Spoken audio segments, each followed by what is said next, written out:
There's always that one stubborn, bullheaded bastard of a player that we see in game. The one who just simply doesn't seem to understand what quote-unquote getting better actually means. And most importantly, they simply refuse to take a hint. Today guys, we get to play as this very individual. G'day there once again viewers, this is your mate Kamikaze78 here, and today guys, we are returning once again to the Time to Gear Up series.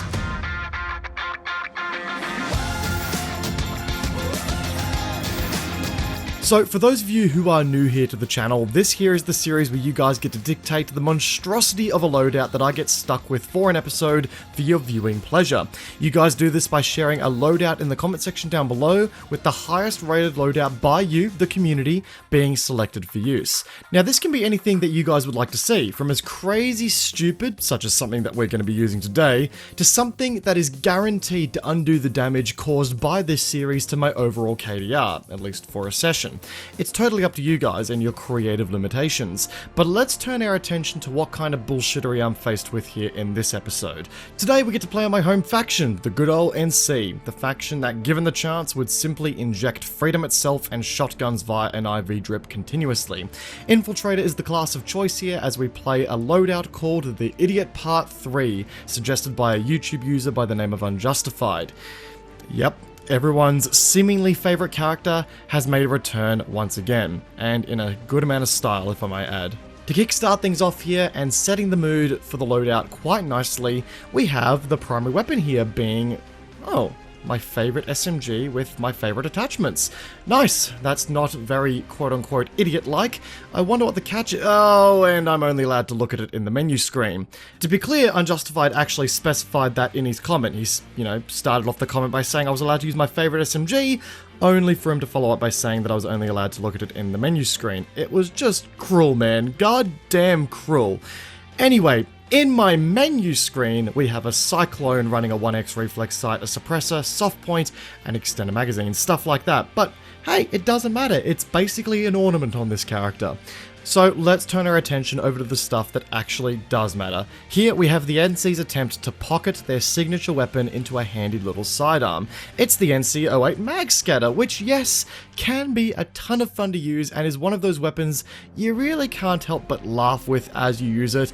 But it is sort of the weapon that takes the trusty out of the trusty sidearm phrase. Attachments wise, we have the Diamond Sight 2x Reflex, the Dark Light Flashlight, and the Smart Choke.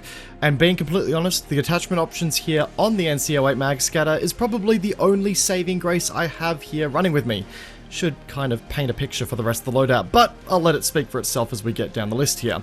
Just to make sure that my primary weapon would stay menu bound, we are of course running the Stalker Cloaking, which kind of speaks for itself at this point if I'm being honest. The tool slot here has us running the Recon Detect device, which could have been my ticket for at least having some sort of usefulness on the battlefield.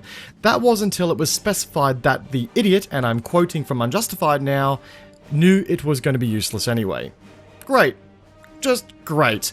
Now, old mate Unjustified was really putting me through an unjustified amount of torture that would warrant an interest from the Geneva fucking Convention at this point, because he followed up by saying that we would be running the Grenade Bandolier because, and I quote, "'cause if something is good, you should get more of it." And my brain for a brief moment thought, finally, I catch a break with EMP grenades. But apparently, in the mind of the idiot, good equals the fucking decoy grenades. Let me make one thing clear here, guys. I've been playing this game for 8 years now. I unlocked decoy grenades for this episode's filming. That is 150 certs I will never see again. Utility-wise, we have the restoration kits here because the idiot doesn't need to be buying more new expensive med kits if they just do the same damn thing, and the idiot is apparently not about that cheesy mines lifestyle. Implant-wise, ammo printer is number one here because, hey, we're clearly going to be going on so many faction-decimating kill streaks here with this loadout, so the more ammo we can get, the better, especially if we're playing a Stalker Infiltrator cloak, right? And no, for those who are a bit confused, I'm not hacking in this video, we are running the Infravision implant here as well. Oh, and the NSX Auraxis. Everyone needs a long-range option on a loadout, and apparently a knife that shoots slow-moving projectiles is our long-range option here. Great. Anyway, that's what the idiot is running here today, and beyond the cost to my sanity, there is a cert cost associated with the loadout here as well. If you want to make an attempt to replicate the idiot's loadout, it will cost you anywhere between 3,280 certs and 7,610 certs to run. Now look, if you like slowly murdering your brain cells, then this could very well be up your alley. I also hear sniffing petrol is a much more cost-efficient way to do this too, but hey, different strokes for different folks. And hey, the cost of the loadout does give you a goal to strive for. A mighty warped goal at that, but hey, again, different strokes, different folks, I ain't here to judge. So firstly, big thanks to Unjustified for the loadout suggestion, for really throwing me in a cheeky little tease there at the start of the comment. You really had me there, bud. I was deeply looking forward to the loadout, and then you threw that curveball in there with the primary weapon. Absolutely rude, might I add. We also have a bit of a backstory thrown into the mix here from Unjustified, where he states, after some brief experience with the heavy assault, the idiot realized that the stalker cloakers are effective and that shotguns are effective, and in his absolute wisdom, he realized he should combine them. Go now, fulfill your destiny, and bring terror to the cultists and tyrants. Warning, results may vary. The fine print on the back. The author of this mess does not take responsibility for side effects, such as, but not limited to, loss of sanity, alcoholism, destruction of private or public property, uninstalls, rage depressions, rage quits, etc. It's funny.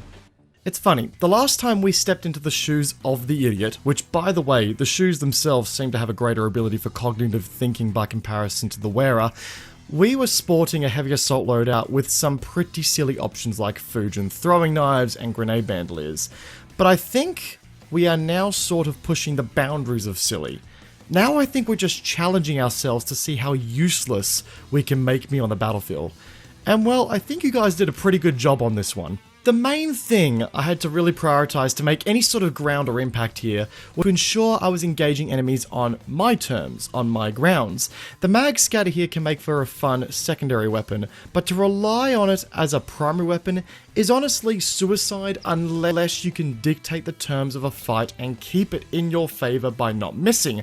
A missed shot with the mag scatter is insanely costly thanks to its low rate of fire, high alpha damage profile, and the chance for you to score quote-unquote scraping damage as you miss some of your pellets also throws the consistency aspect of a sidearm straight out the window. The same window I was considering throwing my PC out the window of with this video. Now, when I did score a 2-shot kill, it was fun and borderline effective, but I also knew that the Commissioner and the Underboss were just chilling in the armory, waiting for me to come running back to them with open arms. The mag scatter is the cool uncle of the family. Definitely fun and wild in small bursts, but you wouldn't trust him with your firstborn son. Hell, you wouldn't even trust him with your car. Now, filming this did get me thinking though, what are the decoy grenades even doing in this game? I legitimately want to know from anyone in the comment section down below if they've had a circumstance where they've actually seen these grenades help them, tangibly. Every engagement I had here to work with was so chaotic to the point where they were just simply adding to the quote-unquote noise of the game and kind of got lost in the chaos, but maybe I just wasn't using them right. And just to reiterate here guys, I did not have these things unlocked before the episode was filmed, so my time with them has been as limited as the definition of the word allows. Overall, this was a much slower style of loadout than my normal time in game. I had to take my time and really found myself separating away from the craziness of internal point room battles in favor of outdoor areas where I had a little bit more freedom to move and pick away at enemy forces. And sometimes playing Planetside that way can be a pretty relaxing experience as you just take in the spectacle around you. At least that would have been possible if I didn't have to experience Auraxis through a grand total of 2 colors. I seriously unequipped this implant after filming was done and my eyes were on fire. So, thanks for that guys, really appreciate it. But with all that said guys, that does conclude today's episode of the Time to Gear Up series. Once again, big shout out to Unjustified for suggesting the loadout, and thank you to everyone who voted in the comment section for this episode to be made. It means a lot guys, the support on this series has been unparalleled lately, and I cannot wait to keep bringing you guys some more episodes for it. If you guys enjoyed today's video, a backhanding of the like button would be greatly appreciated, and if you're new to the channel, consider backhanding that subscribe button as well guys. It goes a long way, and it means you guys can keep up to date with all content we release in the future. If you guys also want to support the channel further, consider joining a membership down below. We're considering switching our live streams over to YouTube soon, depending on how things at Twitch go. So yeah, keep an eye on that, guys, and maybe we'll see some more consistent streaming happening over here as well. Once again, guys, I hope you enjoyed today's video. Peace out, and I will see you guys on the next one. Take care, guys. Have a good one.